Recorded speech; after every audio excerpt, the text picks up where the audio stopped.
Hi hello friends, എല്ലാവർക്കും പുതിയൊരു വീഡിയോയിലേക്ക് സ്വാഗതം.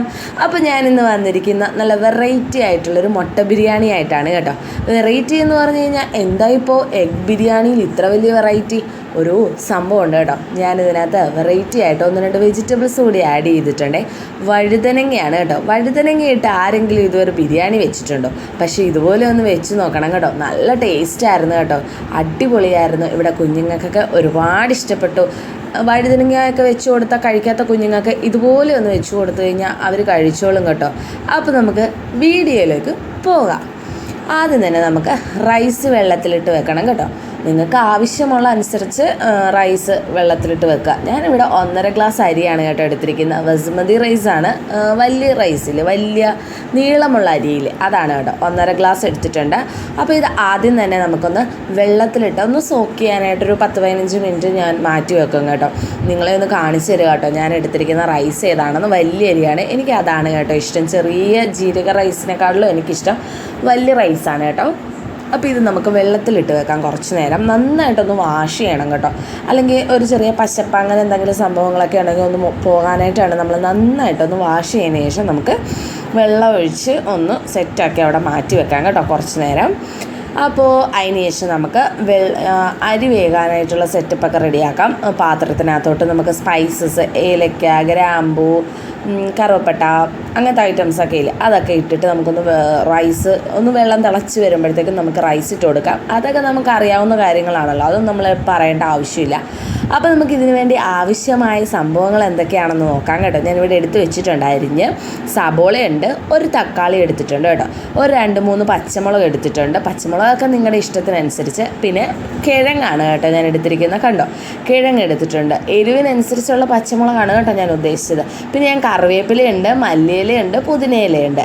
പിന്നെ നമ്മൾ വഴുതനങ്ങ, ഈ വഴുതനങ്ങയിലെ എൻ്റെ ഒരു ഫ്രണ്ട് തന്നാണ് കേട്ടോ. എൻ്റെ ഫ്രണ്ടല്ല, കണ്ണൻകുട്ടൻ്റെ ഫ്രണ്ടിൻ്റെ അമ്മ തന്നാണ് കേട്ടോ. അപ്പോൾ ആ വഴുതനങ്ങയുണ്ട് കേട്ടോ, നമ്മുടെ വീട്ടിലുണ്ടായ വഴുതനങ്ങയാണ്, ഫ്രഷ് ഐറ്റമാണ്. അപ്പോൾ ഇത് ഞാനിങ്ങനെ വെറൈറ്റി ആയിട്ടൊക്കെ ഇങ്ങനെ ചെയ്യുമ്പോഴത്തേക്കും ഒരു പ്രത്യേകതയല്ലേ നമുക്ക്. ഇതുവരെ ആരും ഇത് കണക്ക് ഉണ്ടാക്കി കാണത്തില്ല കേട്ടോ. വഴുതനങ്ങ ഇട്ടൊരു മുട്ട ബിരിയാണി സൂപ്പറാണ്. വയലറ്റ് നിറത്തിലെ വഴുതനങ്ങ ഉണ്ടായിരുന്നു, പച്ച നിറത്തിലെ ഉണ്ടായിരുന്നു കേട്ടോ. 2 വഴുതനങ്ങ റൗണ്ട് ഷേപ്പിൽ കട്ട് ചെയ്ത് എടുത്തു കേട്ടോ. അപ്പോൾ ഇത് ഞാൻ കഴിഞ്ഞ ദിവസം ഇതുപോലെ വഴുതനങ്ങ ഇട്ട് ആണ് കേട്ടോ മുട്ട ബിരിയാണി റെഡിയാക്കിയത്. അപ്പോൾ ഒരുപാട് ഇഷ്ടപ്പെട്ടു. അപ്പോൾ 1-2 ഫ്രണ്ട്സ് ഞങ്ങൾ സിനിമയ്ക്ക് പോയ ദിവസം ഞാനൊരു മുട്ട ബിരിയാണി ഉണ്ടാക്കിയില്ലേ, അപ്പോൾ പേഴ്സണലി മെസ്സേജ് വിട്ട് പറഞ്ഞു ആ മുട്ട ബിരിയാണിയുടെ റെസിപ്പി ഒന്ന് ഇടാനായിട്ട് കേട്ടോ. അതുകൊണ്ടാണ് ഞാൻ ഇടാമെന്ന് വിചാരിച്ചത്. ഇത് നമ്മുടെ സബോള വറുത്ത് വെച്ചിരിക്കുകയാണ് കേട്ടോ. കുറച്ച് കൂടുതൽ സബോള ഇട്ടാൽ അത്രയും നല്ലത്. ഞാൻ കുറച്ചേ എടുത്തിട്ടുള്ളൂ കേട്ടോ. സബോള ജസ്റ്റ് നമ്മൾ ഇച്ചിരി പഞ്ചസാര ഇട്ട്, ഞാൻ വെളിച്ചെണ്ണയിലാണ് ഇപ്പോൾ എല്ലാം പ്രിപ്പയർ ചെയ്യുന്നത്, അതുകൊണ്ട് വെളിച്ചെണ്ണയിലാണ്. ചിലർ സൺഫ്ലവർ ഓയിലാണ് കേട്ടോ വറുത്തെടുക്കുന്നത്. അപ്പോൾ നമുക്ക് നമ്മുടെ പാനിൽ വെളിച്ചെണ്ണയൊക്കെ ഒഴിച്ച്, സൺഫ്ലവർ ഓയിലിൽ വെച്ചാൽ വേറൊരു ടേസ്റ്റ്, വെളിച്ചെണ്ണയിൽ വെച്ചാൽ വേറൊരു ടേസ്റ്റ്. ഇപ്പം ഞങ്ങളിവിടെ സ്ഥിരം വെളിച്ചെണ്ണ ആയതുകൊണ്ടാണ് വെളിച്ചെണ്ണയിൽ ചെയ്യുന്നത്. അപ്പോൾ നമ്മുടെ പാനിൽ വെളിച്ചെണ്ണയൊക്കെ ഒഴിച്ചൊന്ന് ചൂടായി വരുമ്പോൾ നമുക്ക് പെരിഞ്ജീരകം ഇട്ട് കൊടുക്കാം. പിന്നെ നമ്മുടെ കറുവപ്പട്ടയാണ് ഇട്ട് കൊടുത്തത്. കുറച്ച് സ്പൈസസ്, നമ്മൾ ഓൾറെഡി റൈസ് വേവിക്കുന്നതിനകത്ത് സ്പൈസസ് ഇടുന്നതുകൊണ്ട് ഞാൻ കുറച്ച് സ്പൈസസേ നമ്മൾ ഇടുന്നുള്ളൂ കേട്ടോ. കറുവപ്പട്ട, പിന്നെ ഏകദേശം ഒരു ഏലക്ക എങ്ങാണ്ട് ഇടുന്നുണ്ട്. പിന്നെ മറ്റേ നമ്മുടെ ഗ്രാമ്പൂ, മറ്റേ ഒരു സ്റ്റാർ ഷേപ്പിലൊരു സംഭവമില്ല, അതെല്ലാം ഇട്ട് നമുക്കൊന്ന് വാട്ടിയെടുക്കാം കേട്ടോ. ജസ്റ്റ് ഒന്ന് വാട്ടിയെടുക്കാം.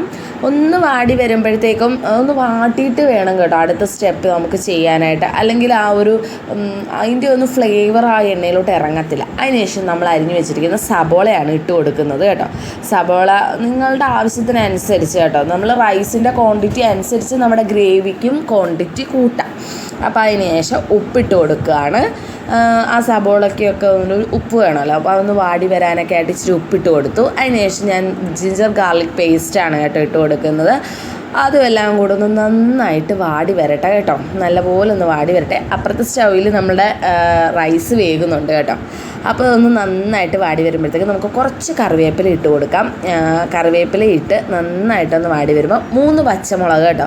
അതൊക്കെ നിങ്ങളുടെ എരിവിനനുസരിച്ച്. ഇവിടെ കണ്ണൻകുട്ടനും കൊടുക്കേണ്ടതുകൊണ്ടാണ് ഞാൻ 3 പച്ചമുളക് എടുത്തത് കേട്ടോ. അപ്പോൾ കുഞ്ഞുമക്കളുള്ള വീട്ടിൽ എരിവ് കുറച്ച് വെക്കുന്നതായിരിക്കും നല്ലത്. പിന്നെ നമ്മൾ കിഴങ്ങാണ് കേട്ടോ ഇട്ട് കൊടുക്കുന്നത്. അതൊക്കെ ആവശ്യത്തിനനുസരിച്ച് ഞാൻ ഏകദേശം ഒരു കിഴങ്ങാണ് എടുത്തത്. അപ്പോൾ ആ കിഴങ്ങ് ഇട്ട് കൊടുക്കാൻ നമുക്ക്. കിഴങ്ങും കൂടി ഇട്ട് നന്നായിട്ടൊന്ന് വാട്ടുക കേട്ടോ. അതിന് ശേഷം നമ്മുടെ മെയിനായിട്ടുള്ളൊരു ഐറ്റമാണ് തക്കാളി ഇട്ട് കൊടുക്കുക.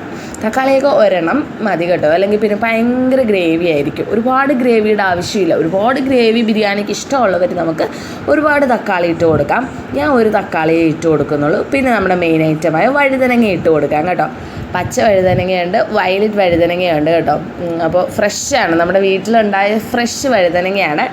അപ്പോൾ വഴുതനങ്ങ തന്ന നമ്മുടെ ഫ്രണ്ടിന്, നമ്മുടെ സബ്സ്ക്രൈബറും നമ്മുടെ വ്യൂവർ, നമ്മുടെ വീഡിയോസൊക്കെ കാണുന്ന വ്യക്തിയും കൂടെയാണ്. ഒരുപാട് നന്ദിയുണ്ട് കേട്ടോ വഴുതനങ്ങ തന്നതിന്. വീഡിയോ കാണുന്നുണ്ടെങ്കിൽ ഒന്ന് കമൻറ്റ് ചെയ്തേക്കണം കേട്ടോ. അപ്പോൾ വഴുതനങ്ങ ഇട്ടു. അപ്പോഴത്തേക്കും ഒന്ന് നന്നായിട്ട് വഴുതനങ്ങയും നമ്മുടെ കിഴങ്ങും തക്കാളി സബോള ഇതെല്ലാം കൂടെ നന്നായിട്ടൊന്ന് വെന്ത് വരട്ടെ കേട്ടോ.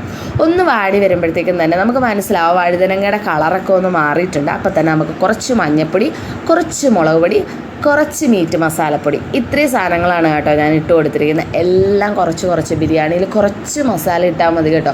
ഒരുപാട് മസാല ഇഷ്ടമുള്ളവർ ഒരുപാട് മസാലപ്പൊടിയൊക്കെ ഇടാം. ഞാനെല്ലാം കുറച്ച് ഇടുന്നുള്ളൂ കേട്ടോ. കുറച്ച് മഞ്ഞൾപ്പൊടി, കുറച്ച് മുളക് പൊടി, കുറച്ച് മീറ്റ് മസാലപ്പൊടി, എന്നിട്ട് ഇതെല്ലാം കൂടെ ഒന്ന് നന്നായിട്ട് ഇളക്കിയതിന് ശേഷം കുറച്ച് നേരം ഒന്ന് അടച്ച് വെച്ച് നമുക്കൊന്ന് വേവിക്കാം.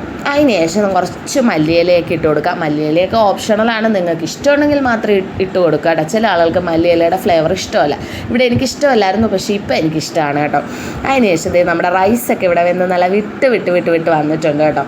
അപ്പോൾ റൈസ് വിട്ടൊക്കെ നന്നായിട്ട് വെന്ത് വന്നിട്ടുണ്ട്. പിന്നെ നമ്മുടെ മുട്ട 4 മുട്ടയുണ്ട് കേട്ടോ, 4 മുട്ടയുണ്ട്. അപ്പോൾ ഇത് നമ്മൾ വറുത്ത് വെച്ച സബോളയില്ലേ, നമ്മൾ ഗ്രേവി സെറ്റാക്കിയില്ലേ, അതിനകത്തോട്ട് കുറച്ച് സബോള ഇങ്ങനെ ഇതുപോലെ പൊടിച്ചിട്ട് കൊടുക്കാം കേട്ടോ. ഒരുപാട് ഇതുപോലെ വേകുമ്പോഴില്ലേ ഒരുപാട് സബോള ഇങ്ങനെ വറുത്തത് ഇട്ട് കൊടുത്തു കഴിഞ്ഞാൽ അത്യാവശ്യം കുറച്ച് സബോള ഇട്ട് കൊടുത്താൽ നല്ല ടേസ്റ്റ് ആയിരിക്കും കേട്ടോ. ഞാൻ കുറച്ച് സബോളയെ വറുത്തെടുത്തിട്ടുള്ളൂ, അതുകൊണ്ട് ഞാൻ കുറച്ചേ ഇട്ട് കൊടുക്കുന്നുള്ളൂ കേട്ടോ. അപ്പോൾ ഇതെല്ലാം കൂടെ നന്നായിട്ട് വരട്ടുക. നല്ല മണമായിരുന്നു കേട്ടോ ഈ ഒരു സമയത്ത്. നമ്മുടെ ആ ഒരു പാൻ കാണാൻ തന്നെ നല്ല ഭംഗിയില്ലേ കാണാനായിട്ട്. ഒരുപാട് ഐറ്റം, സത്യം പറഞ്ഞാൽ നമുക്കൊരു ചിക്കൻ ബിരിയാണി കഴിക്കുന്നൊരു ഫീല് കിട്ടും കേട്ടോ. ഈ ബിരിയാണി ഒന്ന് വെച്ച് ഒരു പ്രാവശ്യമെങ്കിലും ഒന്ന് ട്രൈ ചെയ്യണേ. അപ്പോൾ നമ്മുടെ വീഡിയോ ഇഷ്ടപ്പെട്ട എല്ലാ കൂട്ടുകാരെയും സൈഡിൽ ലൈക്ക് ബട്ടൺ ഒന്ന് ക്ലിക്ക് ചെയ്തേക്കണം കേട്ടോ. സബ്സ്ക്രൈബ് ചെയ്യാത്തവരൊന്ന് സബ്സ്ക്രൈബും കൂടെ ചെയ്തേക്കണം. അപ്പോൾ നമ്മുടെ ഗ്രേവിയൊക്കെ ഒന്ന് വെന്ത് വന്നപ്പോഴത്തേക്കും ഞാൻ ഒരു സൈഡിൽ ഇച്ചിരി റൈസ് ഇട്ട് കൊടുത്തു കേട്ടോ. ശകലം റൈസ് ഒരു സൈഡിൽ ഇങ്ങനെ ഇട്ട് കൊടുത്തതിന് ശേഷം നടുക്കായിട്ട് നമ്മുടെ മുട്ട ഇട്ട് കൊടുക്കുകയാണ്.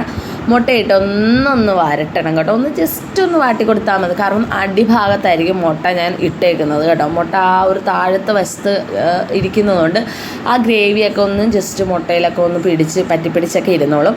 അതിന് ശേഷം നമുക്ക് ഫുള്ള് മുട്ടയുടെ മുകളിൽ മൊത്തം നമുക്ക് ചോറിട്ട് കൊടുക്കാം കണ്ടോ. ഇതുപോലെ മൊത്തം ചോറങ്ങ് ഇട്ട് കൊടുക്കാം.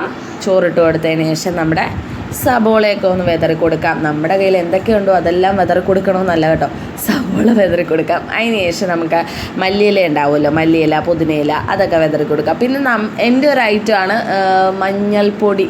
പാലിൽ മഞ്ഞൾപ്പൊടി കലക്കിയിട്ട് ഞാനിതിൻ്റെ പുറത്ത് ഇങ്ങനെ ഒഴിച്ചു കൊടുക്കും. ആ ഒരു കളറിന് വേണ്ടിയാണ് കേട്ടോ. ഞാൻ വേറെ കളറൊന്നും യൂസ് ചെയ്യത്തില്ല. അതുകൊണ്ടാണ് ഞാൻ ഈ മഞ്ഞൾപ്പൊടി ഒന്ന് പാലിൽ മഞ്ഞൾപ്പൊടി ഒന്ന് മിക്സ് ചെയ്ത് ഞാൻ ഇതിൻ്റെ പുറത്തൊന്ന് ജസ്റ്റ് ഒന്ന് ഓടിച്ചു കൊടുക്കും. അപ്പോൾ വേറെ പ്രശ്നങ്ങളൊന്നും ഇല്ലല്ലോ. പിന്നെ ഞാൻ യൂസ് ചെയ്യുന്നത് നമ്മുടെ ഇടയ്ക്ക് നമ്മുടെ കണ്ണൻകുട്ടൻ്റെ സൗണ്ടൊക്കെ കേൾക്കുന്നുണ്ട് കേട്ടോ. അപ്പോൾ ഇതൊക്കെ ഒന്ന് സെറ്റാക്കിയതിന് ശേഷം കുറച്ച് പൈനാപ്പിൾ എസൻസ്, അത്ര നല്ലതല്ലെന്ന് പലരും പറഞ്ഞു കേട്ടിട്ടുണ്ട്. പൈനാപ്പിൾ ഇടുന്നത് നല്ലത്.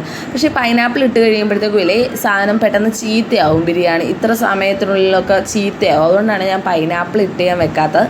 പൈനാപ്പിൾ എസൻസ് ജസ്റ്റ് 1-2 ഡ്രോപ്സ് ഞാനൊന്ന് ഒഴിച്ചു കൊടുക്കുക. ആ ഒരു മണത്തിന് വേണ്ടി മാത്രമാണ് കേട്ടോ. അതിനുശേഷം കുറച്ച് നേരം അടച്ച് വെച്ച് കഴിഞ്ഞ് പിന്നെ ഒന്ന് അടിയിലൊന്ന് ചെറിയ ഫ്ലെയിമിലൊന്ന് വെക്കുക കേട്ടോ. നമ്മുടെ ഗ്യാസ് ഒന്ന് ചെറിയ ഫ്ലെയിമിൽ വെച്ച് കുറച്ച് നേരം ഒന്ന് അടച്ച് വെച്ചിട്ട് ഒന്ന് ഇളക്കി എടുത്തു കഴിഞ്ഞാൽ എൻ്റെ പൊന്ന് സാറേ ഒന്നും പറയാനില്ല, സൂപ്പർ ടേസ്റ്റാണ്. അപ്പോൾ ഇതുപോലൊന്ന് ട്രൈ ചെയ്ത് നോക്കണം. പെട്ടെന്ന് തയ്യാറാക്കാം അല്ലേ. ഒരു 2 വഴുതനങ്ങ ഉണ്ടെങ്കിൽ സംഭവം കിടുവാണ്.